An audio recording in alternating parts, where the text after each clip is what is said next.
Olá, Arnaldo. Olá, Fabiane. Boa tarde, pessoal. Espero que tenham tido um bom dia.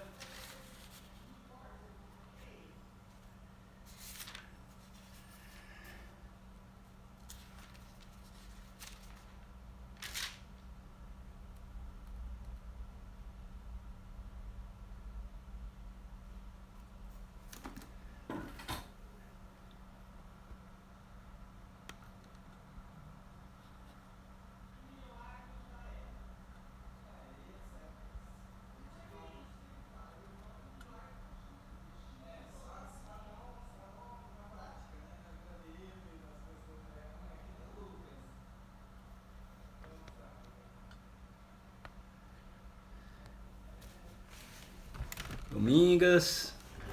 Olá. Oi, Maristela. Patrícia.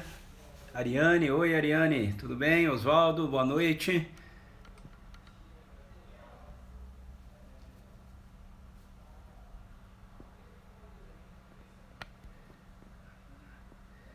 Hoje o Serginho não vai assistir a live, viu, Ariane? Ele tá aqui em casa fazendo discipulado com Wesley. E parte do discipulado deles é depois de estudarem a Bíblia, orarem e jogar videogame. E eles estão jogando videogame junto.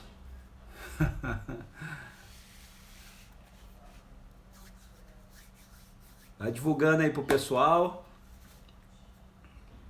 Oi, Thelma, Ruth. A boa notícia é que eu acho que eu não estava conseguindo salvar os vídeos aqui porque realmente o meu celular estava cheio.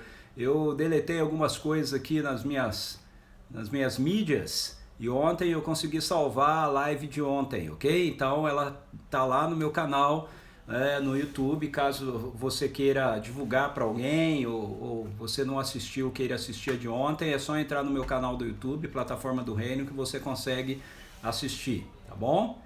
Deu certo. Eu espero que tenha subido lá, né? Eu coloquei para subir. Eu acho que deve ter subido, sim, sem problemas. Muito bem, hoje nós vamos... boa noite. Boa noite, Andréia. Aí, pessoal tá dando boa noite. Olá, Thelma. Que show ter vocês aqui. Muito bom. Muito bom. E aí? Vocês estão preferindo esse horário das 18 ou o horário da meio-dia? Vamos fazer uma votação aqui. Não tem muita gente ainda, mas...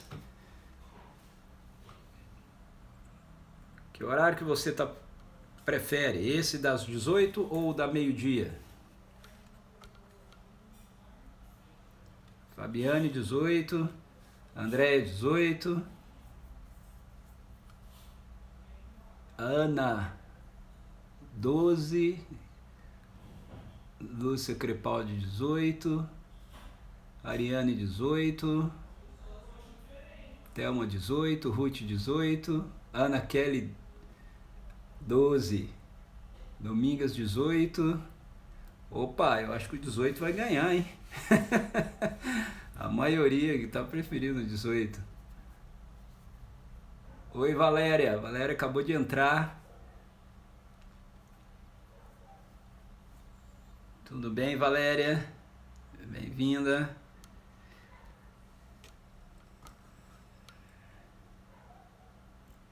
Muito bem. O texto de hoje é de Atos capítulo 13. O Arnaldo, 18 também. Naquele Shurk 18 já ganhou. Já ganhou. É verdade. 18 já ganhou. A Suzy não está aqui agora, mas eu acho que ela ia preferir esse horário dos 18 também. Ela fica brava com os dois horários, porque meio-dia ela diz que é o horário do almoço, e às 18 é o horário do café, e eu tomo tudo. Mas tá bom. Vamos ver, vamos fazer a experiência aqui, né? Até o final dessa semana com as 18 horas, aí depois a gente decide se na semana que vem a gente mantém as 18 ou se a gente volta para o meio-dia. Eu confesso que para mim 18 está sendo melhor, viu?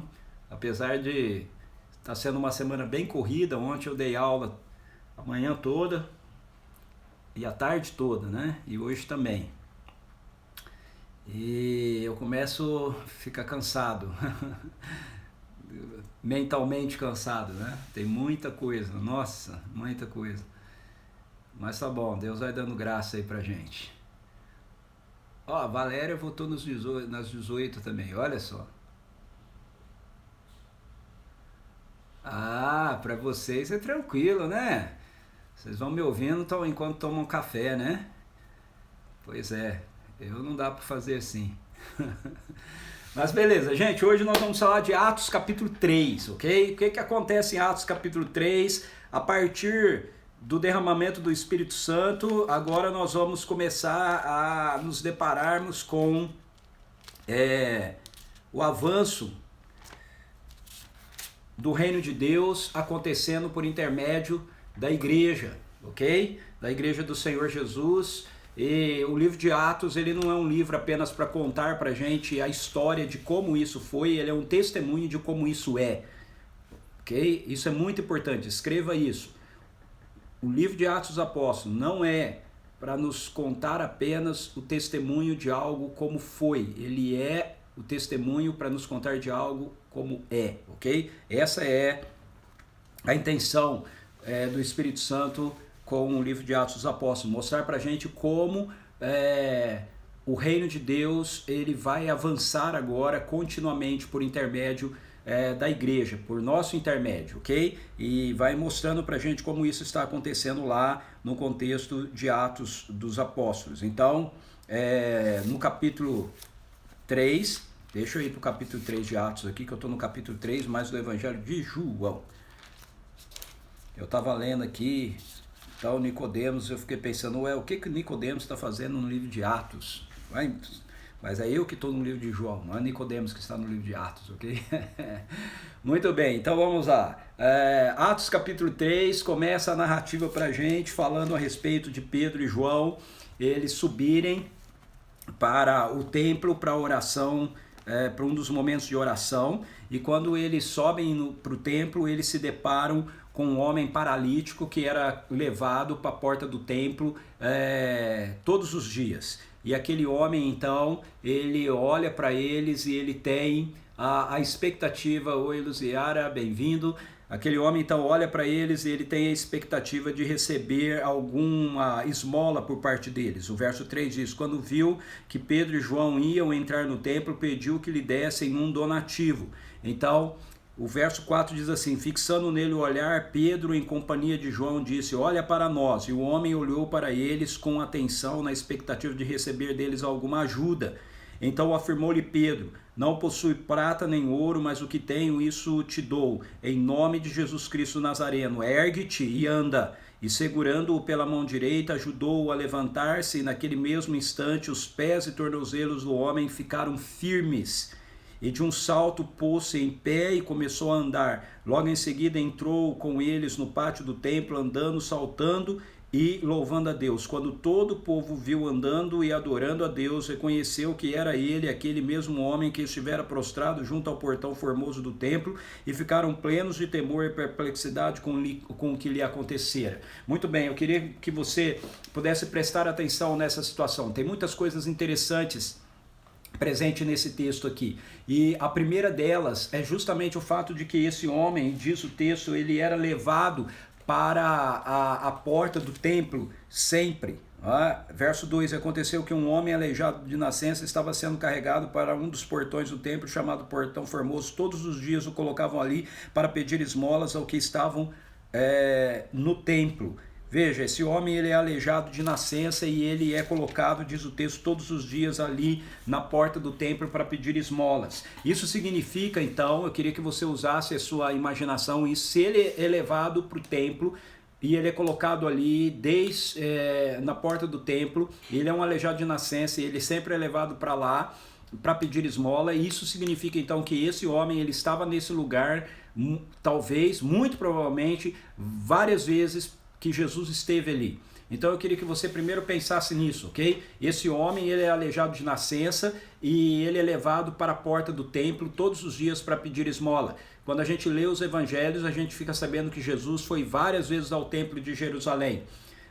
Se a gente colocasse que Jesus ele foi no templo de Jerusalém uma única vez por ano, e isso não é assim, porque nós sabemos que ele foi outras vezes lendo os evangelhos, mas vamos considerar que ele tivesse ido apenas uma vez por ano ao templo de Jerusalém dentro do período do seu ministério. Jesus teve um ministério de 3 anos, então ele foi pelo menos 3 vezes no templo. Isso significa que pelo menos 3 vezes ele passou por esse homem aleijado e Jesus não o curou.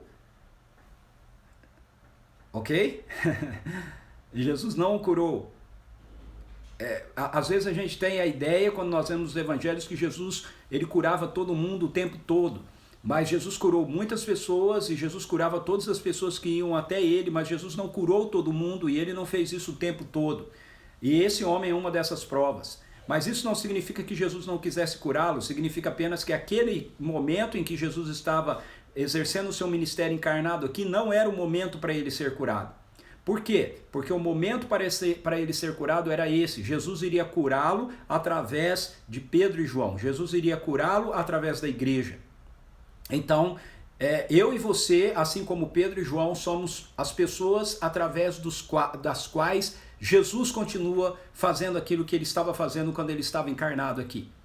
Ele se fez um ser humano e o Espírito Santo de Deus veio e estava com ele, e o Espírito Santo de Deus agia através da vida de Jesus, não porque Jesus não fosse Deus e não tivesse poder próprio para fazer o que ele precisasse fazer, mas porque Jesus, como Deus, escolheu se fazer um ser humano, e se fazendo um ser humano, ele decidiu não usar os seus poderes pessoais de Deus.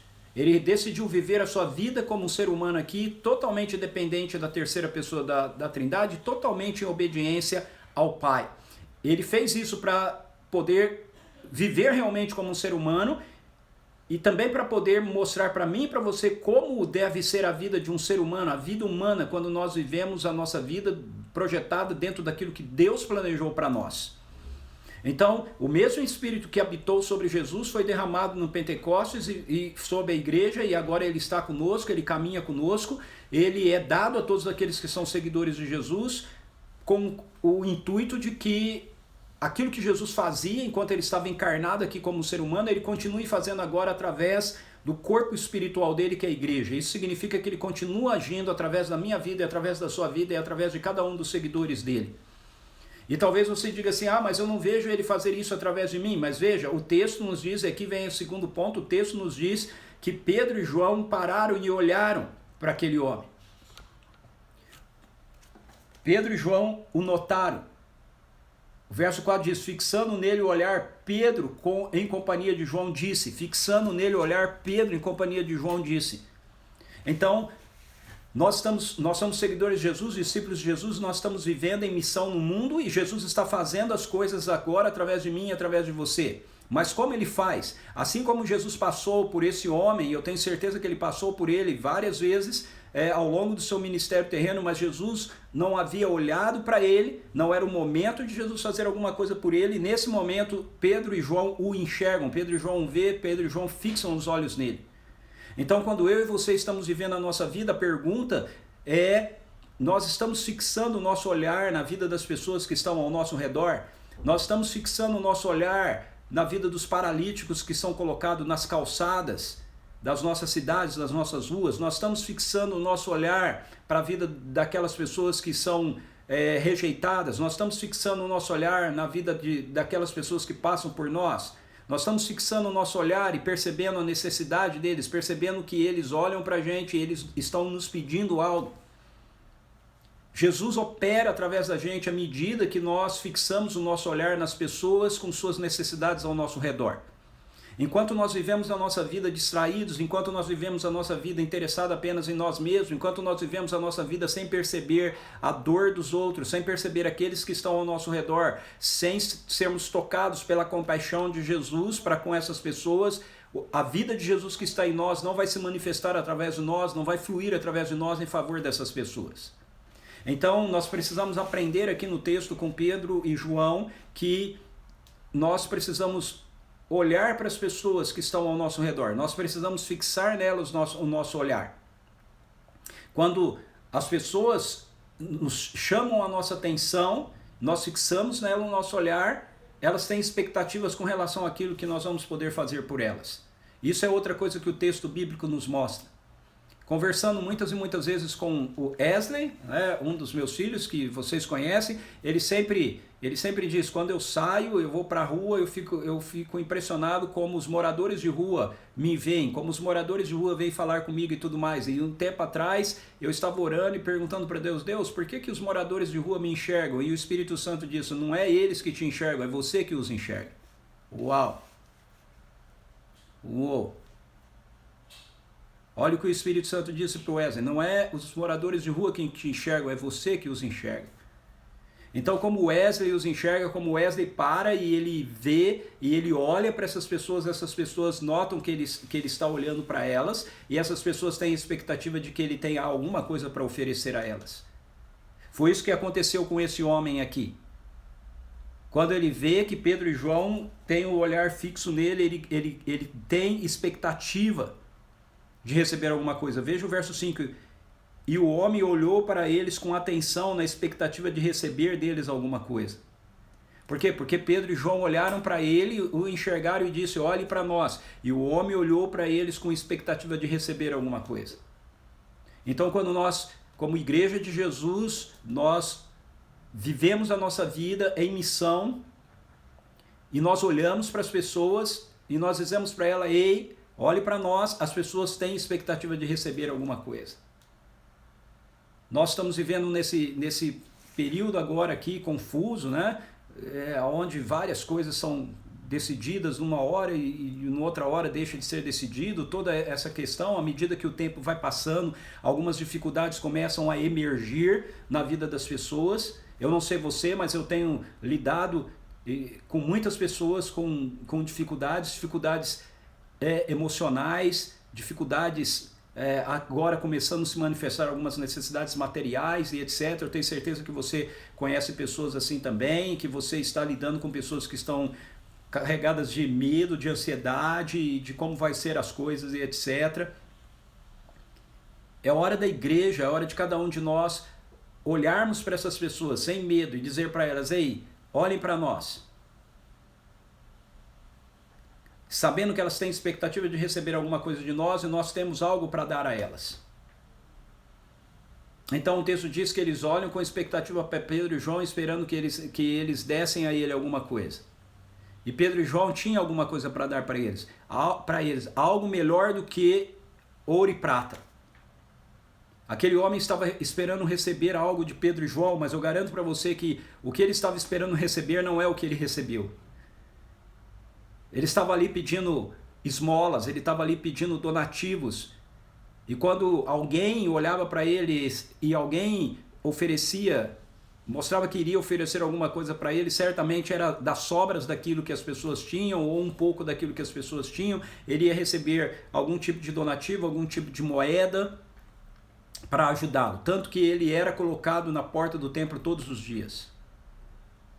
Mas Pedro e João têm algo muito melhor para dar para ele. E eu quero dizer para você que, assim como Pedro e João tinham algo muito melhor para oferecer para aquele homem aleijado, eu e você, a igreja de Jesus, tem algo muito melhor para oferecer para as pessoas nesse momento da história, nesse momento que nós estamos vivendo, nesse momento da nossa sociedade. Nesse momento em que a nossa sociedade está paralisada pelo medo, paralisada pela ansiedade, paralisada pela dúvida, aqueles que são seguidores de Jesus, se estiverem cheios do Espírito Santo de Deus, pode olhar para as pessoas da nossa sociedade, pode olhar para esse momento e pode dizer, olhe para nós. Sem medo de nós termos alguma coisa para oferecer para eles, porque nós temos. O que Pedro e João tinham para oferecer para aquele homem era a vida, o poder da vida de Jesus que estava neles. E o poder da vida de Jesus está em mim, e o poder da vida de Jesus está em você. Eles então olham para aquele homem e Pedro toma-o pela mão e diz para ele, em nome de Jesus, o Nazareno, levanta e anda. E eu quero que você preste atenção que Pedro e João, eles têm uma atitude de fé prática com aquele homem. Porque o texto não diz que eles falam para ele, em nome de Jesus Nazareno, levanta e anda, e o homem imediatamente se sente curado, levanta e anda. Não, Pedro tinha a convicção de que aquele homem seria curado. Pelo poder da vida de Jesus que estava nele, pela autoridade do nome de Jesus que eles carregavam.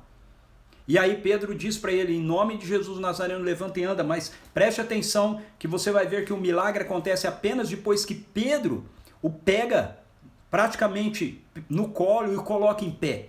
O texto diz, segurando, verso 7, segurando-o pela mão direita, ajudou-o a levantar-se. Naquele mesmo instante, os pés e tornozelos do homem ficaram firmes. Então, os pés e tornozelos do homem ficam firmes quando Pedro pega-o pela mão direita e o ajuda a se erguer. Isso é importante porque é nesse momento que o milagre acontece. É no momento em que Pedro diz para ele, em nome de Jesus o Nazareno, levante e ande. E nada acontece. Mas Pedro tem certeza de que vai acontecer.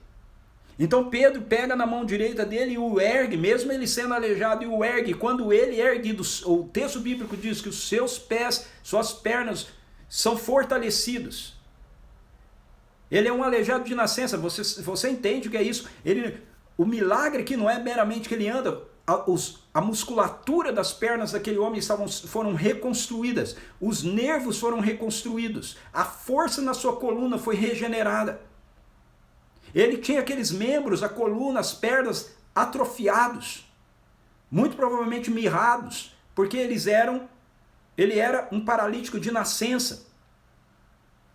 Todos vocês aí conhecem o Amilcar, né? Basta conversar com ele e você vai ver isso. A nossa musculatura, quando ela não é utilizada, ela atrofia, ela diminui. Esse homem nunca usou os músculos das pernas, provavelmente nunca usou os músculos da sua coluna, os seus músculos estabilizadores. Mas nesse momento, o Espírito Santo de Deus entra com o poder da vida de Jesus no corpo desse homem e o corpo dele é regenerado. Músculos são formados, tendões são formados. A força ativa envolve o corpo daquele homem. Não enquanto ele está ali sentado e ouve de Pedro, levanta e anda, mas quando Pedro, depois de ter dito para ele, levante e anda, pega-o pela mão direita e o coloca em pé. Então eu e você aqui, aplicando isso, temos um desafio de fé diante da nossa sociedade. Não basta meramente nós dizermos para a sociedade, ei, tenha tranquilidade, tenha paz, não fique ansioso, ou aquilo que a gente precisar dizer para as pessoas que estão ao nosso redor, mas nós precisamos, num movimento de fé ativo, tomar as pessoas pela mão, apoiá-las, ajudá-las, colocá-las de pé. E isso inclui, todos que me conhecem aqui sabem disso, isso inclui todas as áreas, inclusive a cura física. Jesus continua curando. Jesus continua levantando paralíticos, como ele fez com Pedro e João. E talvez você diga assim, mas Ricardo, eu nunca vi isso acontecer através de mim. O fato de nunca ter acontecido através de você nunca ter visto acontecer através de você, não significa que não aconteça. Nós não podemos crer na Bíblia a partir da nossa experiência. A nossa experiência precisa ser conformada com aquilo que as Escrituras dizem. Então as Escrituras me mostram que Jesus continua curando as pessoas e por isso eu continuo crendo que Jesus continua curando as pessoas. Eu continuo orando para que as pessoas sejam curadas. Muitas vezes eu oro para que as pessoas sejam curadas e elas são curadas, milagres acontecem e elas são restauradas. Muitas vezes eu oro e isso não acontece. E quando eu oro e isso não acontece, eu não chego à conclusão que Jesus não faz mais isso. Eu apenas digo, ok, não foi esse o momento, mas eu vou continuar orando e nós vamos continuar insistindo. Eu estou usando aqui o exemplo da cura física, mas isso passa, meu querido e minha querida irmã, você precisa entender isso, meu irmão, que isso passa em relação a todas as áreas da vida e isso passa pelo momento que nós estamos vivendo agora. Muitas pessoas estão começando a sentir o impacto desse período todo que nós ficamos parados. Muitas pessoas estão começando a sentir o impacto financeiro disso, de não terem tido condições de trabalhar, de não terem visto recursos entrar. Certamente isso de alguma maneira pode ou não afetar você, pode ou não afetar a nossa vida como igreja, como um todo. Mas independentemente de qualquer coisa, nós precisamos entender que nós temos a vida de Jesus em nós e a vida de Jesus está em nós para fluir de nós em favor das pessoas que estão paralisadas. Se elas estão paralisadas pelo medo, nós temos que dizer: ei, o amor lança fora todo medo. Olhe para mim. Aquilo que eu tenho eu te dou. Em nome de Jesus o Nazareno, medo, vai embora. E aí, talvez essa pessoa esteja com medo porque ela esteja se sentindo sozinha e você precisa pegá-la pela mão e dizer: eu estou aqui com você, você não está sozinha. Talvez ela esteja se sentindo ansiosa, alguma coisa, porque ela está vendo os recursos materiais da casa dela acabar, e aí é hora de você falar: em nome de Jesus de Nazaré, aquilo que eu tenho eu te dou, seja suprido, e tomá-la pela mão, dando a ela algo, mostrando para ela que ela não está sozinha, que alguém pode socorrê-la, alguém pode ajudá-la. É por isso que, por exemplo, na nossa comunidade, nós desenvolvemos esse projeto com relação à questão das cestas básicas. É uma forma de nós fazermos isso, uma maneira de você ajudar com isso, é você doar uma cesta básica, uma forma de você ajudar com isso, às vezes até em relação a você mesmo, é você se mostrar alguém que precisa receber alguma coisa. Talvez não seja uma cesta básica, mas que uma pessoa precise, um alimento, mas talvez o que ela precise é de alguém que a ouça, alguém que ligue para ela, alguém que diga: ei, você não está sozinho, em nome de Jesus de Nazaré, aquilo que eu tenho, eu te dou. Minha amizade, minha presença, meus ouvidos, meu abraço, mas também o poder de cura de Jesus que flui da minha vida. Jesus continua fazendo as coisas através de nós. E quando o poder da vida de Jesus flui de nós, o resultado disso é que a vida das pessoas são impactadas e são transformadas, e a vida das pessoas que estão ao redor testemunha o poder de Jesus. É impossível negar. Nós não estamos falando de uma ideia, nós não estamos falando de um conceito. Veja, Pedro e João não estavam falando de uma ideia, eles não estavam falando de um conceito, eles estavam testemunhando a respeito da pessoa de Jesus que estava viva e estava vivendo neles. E o resultado disso é que aquele homem se coloca de pé e ele é tomado então de alegria, e ele responde ao que Deus fez na vida deles, ao que Jesus fez na vida deles através de louvor, de adoração. Verso 8 diz que ele entra no pátio do templo andando, saltando e louvando a Deus. Imagina essa cena, o cara há poucos minutos antes está sentado, incapaz de andar, agora ele não só está andando, ele está pulando, ele está saltando e ele está louvando a Deus. Por quê? Porque ele viu Jesus, ele experimentou a vida de Jesus, ele experimentou o poder de Jesus. Meus irmãos, minhas irmãs, meus queridos, minhas queridas, é hora de nós entendermos que esse é o testemunho que a igreja precisa dar a respeito de Jesus, que eu e você precisamos dar a respeito de Jesus. Não é um testemunho onde a gente fica falando a respeito de Jesus, a gente fica tentando explicar as coisas que estão acontecendo, justificar o caos que está acontecendo, por causa, tentando defender a pessoa de Jesus. Nós não precisamos disso. Jesus tem toda a autoridade nos céus e na terra. Jesus pode manifestar a autoridade, o poder dele, através da minha vida e através da sua vida, através da vida da igreja. É isso que ele quer fazer.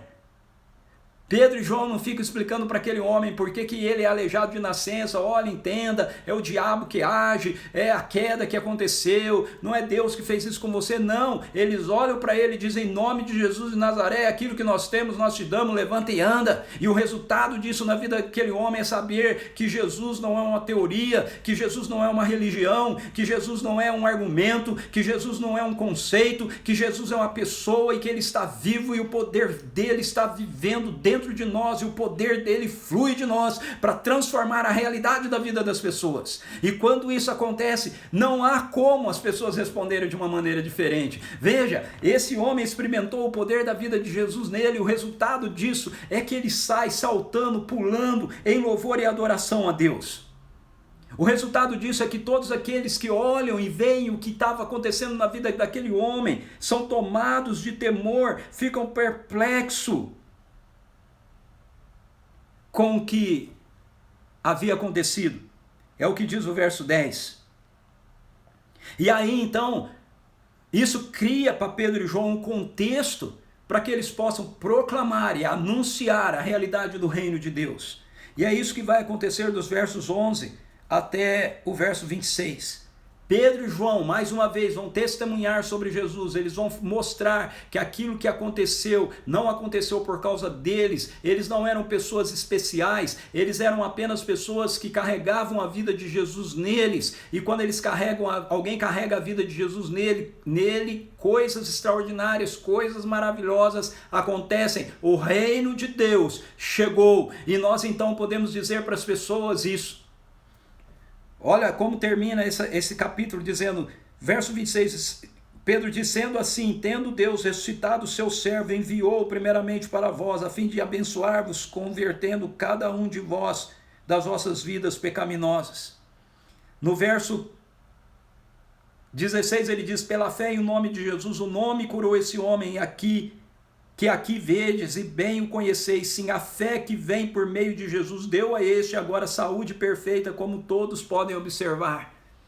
Olha isso, a fé que vem pelo nome de Jesus deu a esse saúde perfeita. A fé que vem pelo nome de Jesus pode dar saúde perfeita a qualquer pessoa, com qualquer circunstância. Se Jesus levanta um paralítico, ele cura uma pessoa que tem coronavírus. Se Jesus levanta um paralítico, ele cura qualquer pessoa. Isso significa que ele vai curar todos. Acabei de mostrar que muitas vezes isso não é o que vai acontecer, mas acontecerá na vida de muitas pessoas. E quando acontecer, acontece para que eu e você possamos, assim como Pedro e João, proclamar: o reino de Deus chegou, Jesus está vivo. Ele morreu, mas Deus o ressuscitou e Ele é o Senhor e Deus sobre todas as coisas. E Deus fez isso para que através deles, essa é a pregação de Pedro, Deus fez isso para que através dele vocês fossem perdoados dos seus pecados. Nós temos que convocar com a autoridade do nome de Jesus as pessoas que estão vivendo no caos que elas estão vivendo ao arrependimento, a entenderem que o que se tem que encontrar no meio disso tudo não é apenas uma solução científica ou econômica para mudar o cenário da situação que nós estamos. O que precisa se encontrar no meio disso tudo é a consciência de que nós, os seres humanos, estão vivendo separados de Deus. Eles precisam se arrepender e precisam confiar naquilo que Deus fez por eles através de Cristo Jesus. O mesmo Jesus, a mesma vida que estava operando na vida de Pedro e João, e através da vida de Pedro e João, está operando na sua vida, na minha vida, se nós somos seguidores de Jesus, e está operando através da nossa vida, se nós somos seguidores de Jesus. Esse é o padrão. Uau, esse é o padrão. Atos está aí para mostrar para a gente que esse é o padrão de vida que agora começou, e que eu e você, e que cada seguidor de Jesus é chamado para viver inserido nesse padrão e manifestando esse padrão. Então, bora lá, vamos lá, Espírito Santo de Deus, vem e nos enche dessa convicção, vem e flui de nós com esse poder. Senhor, faz com que os nossos olhos sejam abertos para as pessoas que estão ao nosso redor, para as pessoas que estão paralisadas. Em nome de Jesus, que nós possamos olhar para elas com convicção e fé de que nós temos alguma coisa para lhes dar, e essa alguma coisa tem a ver com a vida do Senhor, que está em nós e que deve fluir de nós em amor, bondade, poder, cura, libertação, restauração, generosidade e todas as outras realidades do reino, Pai. Faz isso na minha vida, faz isso na vida de cada um dos meus irmãos que estão aqui, faz isso na vida da tua igreja hoje. Espírito Santo, sopra nos quatro cantos da terra, levanta um poderoso avivamento, levanta a tua noiva, desperta a tua igreja, Senhor, para que a gente caminhe no poder que o teu Espírito veio nos dar para que a gente caminhasse nele. Em nome de Jesus, essa é a nossa oração, esse é o nosso clamor.